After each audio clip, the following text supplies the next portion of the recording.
안녕하세요. 살아있는 책 산책입니다. 오늘 산책길의 책은 비카스 샤의 생각을 바꾸는 생각들입니다. 생각에 관한 책을 검색했을 때 네이버 책만 하더라도 25만 건이 넘는 결과가 나옵니다. 이처럼 과거에도 지금도 미래에도 인간이 하는 생각은 중요하고 중요할 것입니다. 오늘 소개해드릴 책은 우리가 살아가면서 불현듯 떠오를 수도 있는 주제 또는 꾸준히 의문을 가지는 주제에 대해서 다양한 분야의 전문가, 구루, 지성인들과 대화한 내용을 정리해준 책입니다. 정체성, 문화, 리더십, 기업가 정신, 차별, 갈등, 민주주의 이렇게 7가지 주제를 다루고 있습니다. 이 책의 저자 비카스 샤는 기업가이자 사회활동가라고 합니다. 소프트웨어 개발, 온라인 잡지 발행 등 다양한 분야의 사업을 두루 경험했고 현재 섬유, 의류기업인 스위스콧 그룹의 최고 경영자라고도 합니다. 또한 기업가 정신을 강의하고 있는 교수이며 2018년 비즈니스 및 경제 부문에서 공로를 인정받아 대형 제국 훈장을 받았다고도 합니다. 빈곤층을 지원하는 머스터드 트리에서 이사를 맡는 등 자선가로서도 헌신적인 활동을 이어가고 있다고 하고 있습니다. 우리는 시장, 경제, 문화, 사회, 정치를 외부에 존재하는 현상으로 간주하지만 사실 그것들은 모두 우리의 생각, 인식 활동의 소산이라고 합니다. 우리와 동떨어진 것이 아니며 우리 자신을 형성하는 것이며 그 자체로 우리 자신이라고도 하는데요. 생각이 나를 형성하고 나를 형성하는 것이 생각이라면 생각은 결국 나라고 봐도 무방하다고 생각합니다. 저자는 생각경제학이라는 블로그를 2007년에 개설하게 되었고 생각경제학이라는 이름은 이 세계를 창조하는 것이 우리의 생각, 아이디어, 관념 등이라는 사실에 착안해 지었다고 합니다. 처음에는 저자의 인터뷰에 응해준 지성인 전문가가 전무했다고 하는데요.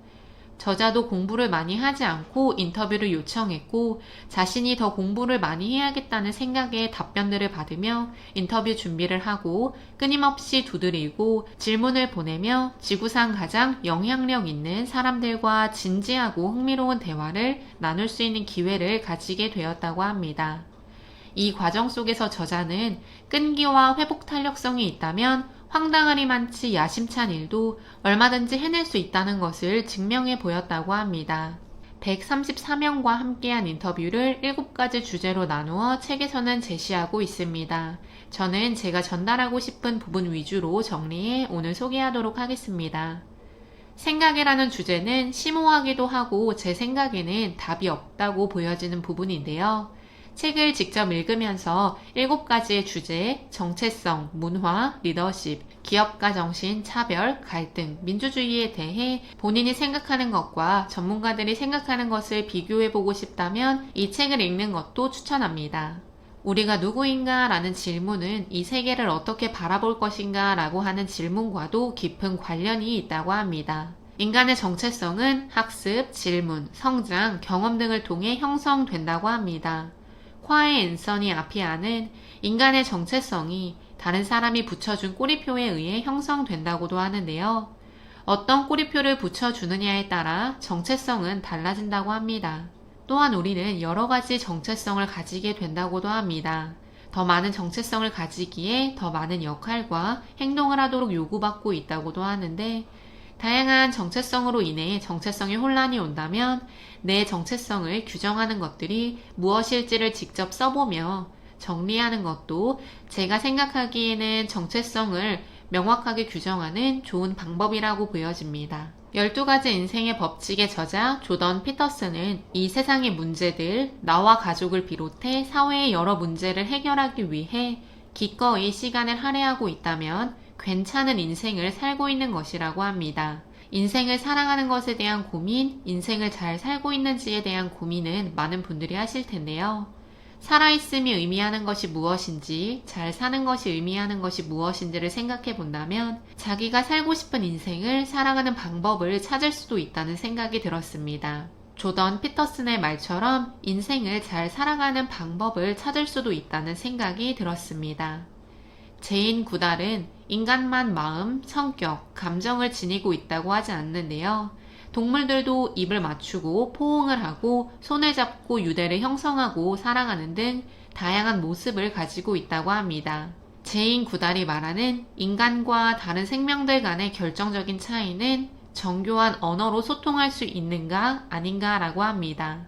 제인 구달의 이야기를 들으며 그렇기 때문에 우리가 사용하는 언어가 굉장히 중요할 수밖에 없다는 생각이 들었습니다.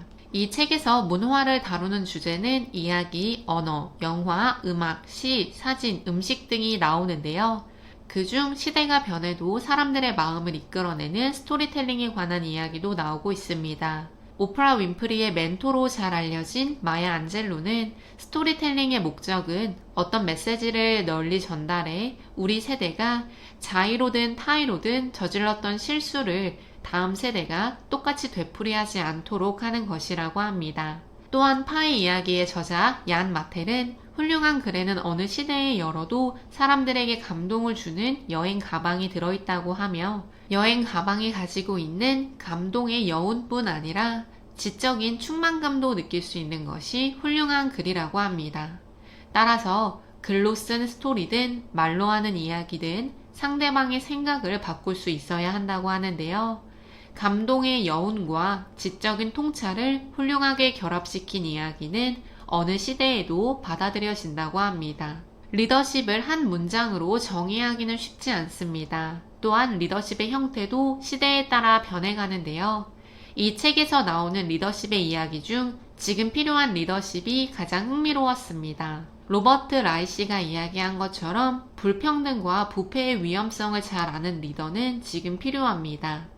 공공의 이익을 생각하는 리더가 필요하다고 하는데요. 하지만 각 분야의 리더들이 오히려 불평등과 부패를 야기하고 있는 것은 아닌가 하는 안타까움도 느꼈습니다. 또한 리처드 슈레프는 진정성에 대해 이야기를 하고 있습니다. 리더의 진정성이야말로 팔로워들의 마음을 움직일 수 있다는 것은 저 역시 같은 생각이며 자신의 이익을 위해서가 아니라 팀을 위해 더 나아가 사회를 위해 진정성을 발휘하는 리더가 지금 우리에게는 꼭 필요하다고 생각합니다. 기업가 정신을 이야기한 다양한 CEO들도 이 책에서 나오고 있습니다. 룰루레몬의 창업자 칩 윌슨은 실패로부터 기업가 정신을 이야기하고 있습니다. 실패의 정의를 다시 내려 실패를 절망의 이유로 삼지 말고 무언가를 배울 교육의 기회로 삼아야 한다고 하는데요. 기업가 정신에는 많은 실패와 좌절이 포함되어 있다고 합니다. 한번 실패함으로써 인생이 끝난 것처럼 바라보는 우리나라에서 세계적인 CEO가 나오지 않는 이유가 어쩌면 실패를 용인하지 않은 문화이기 때문이라는 생각도 들었습니다. DKNY 창업자 도니 카란의 이야기처럼 늘 새로운 것을 하고 싶어야 하고 새로운 기술, 사업, 일을 하는 법을 배우는 창조적인 도전을 좋아하게 만드는 것은 아이들에게 꼭 필요합니다. 인종, 젠더, 종교, 성 정체성, 정치적 성향 등으로 차별하고 차별받는 사람들이 많은 지금입니다.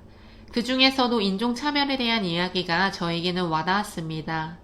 피에르 브르디웨가 이야기한 인종차별이란 개념은 없다. 인종차별 행위가 있을 뿐이다. 라는 문장은 한 번 더 인종차별에 대한 생각을 하게 만들었습니다.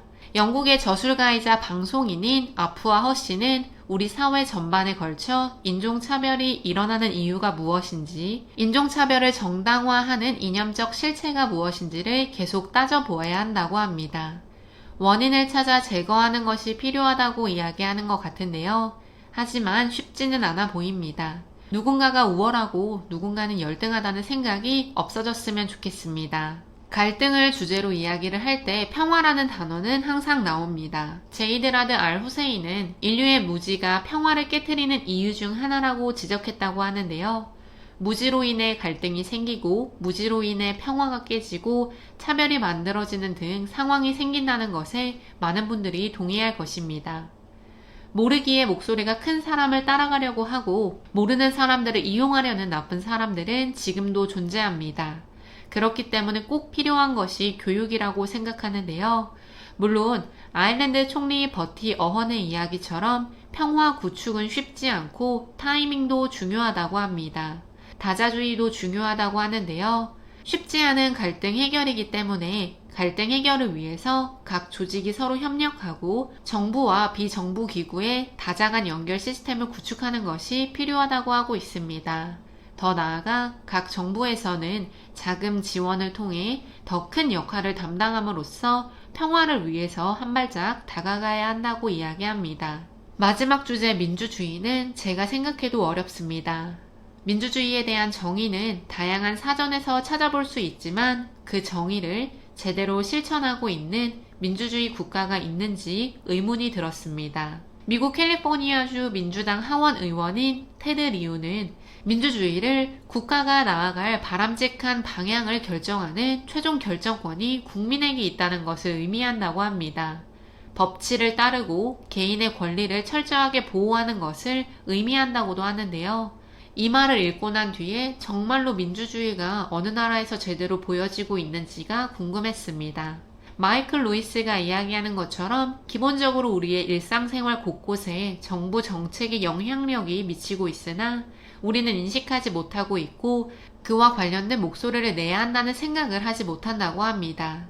오늘날 민주주의가 직면한 위기는 상당 부분 정치에 참여하는 것이 어떤 의미인지 제대로 이해하지 못하는 사람이 많아졌기 때문이라고 하는데요.